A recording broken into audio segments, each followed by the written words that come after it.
आज बीड जिल्ह्यामध्ये एमपीडीची कारवाई जी काही तरुणावर केलेली आहे ही प्रशासनाने अतिशय चुकीची बाब केलेली आहे।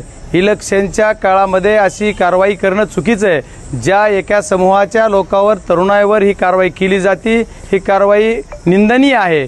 प्रशासनाने करायचं तर त्याच्यावर त्यांचं बॅकग्राऊंड बघितलं पाहिजे, त्यांनी याच्या अगोदर काय केलंय कुठं हे बघितलं पाहिजे। एक मराठा चळवळीमध्ये मराठा आंदोलनामध्ये ज्यांनी काही सहभाग घेतला होता अशा तरुणाईवर ही जी तडीपारची कारवाई केलेली प्रशासनाने ती अतिशय चुकीची केलेली आहे आणि या गोष्टीसाठी मी त्यांच्या सोबत राहणार आहे आणि याची निवडणूक आयोगाकडे तक्रार करणार आहे। कारण निवडणुकीमध्ये दहशतीचं वातावरण करणे, या गोरगरीब सर्व तरुणांच्या घरावर प्रेशर देणे, दबाव देणे ही राजनीती तर नाही ना, असा मला संशय आहे। हे कोण करायला लावतंय आणि का केलं जातंय?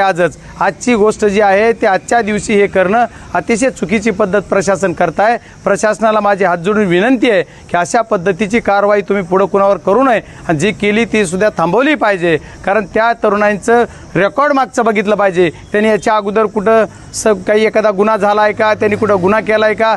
एक आंदोलनाचा त्यांच्यावर गुन्हा आहे फक्त आणि करोडो या महाराष्ट्रामध्ये काही असे हजारोवर लोक आहेत की ज्यांच्यावर कितीतरी गुन्हे आहेत। गुन्हे असताना त्यांच्यावर तडीपारची कारवाई होत नाही आणि आमच्या या तरुणावर का केली जाते ह्याच्यापोटी कोण दबाव टाकतंय आणि कुणाच्या दबावापोटी होत आहे ह्याची निवडणूक आयोगाकडे मी तक्रार करणार आहे। राष्ट्रवादी काँग्रेस आणि महाविकास आघाडीचा उमेदवार या नात्यानं तक्रार करून ती दाद मागणार आहे की याच्या अशा पद्धतीची कारवाई आमच्या या तरुणावर नाही झाली पाहिजे। याच्यासाठी आम्ही प्रयत्न करणार आहे। न्यायालयीन लढ्यासाठी मी त्या तरुणाबरोबर राहणार आहे।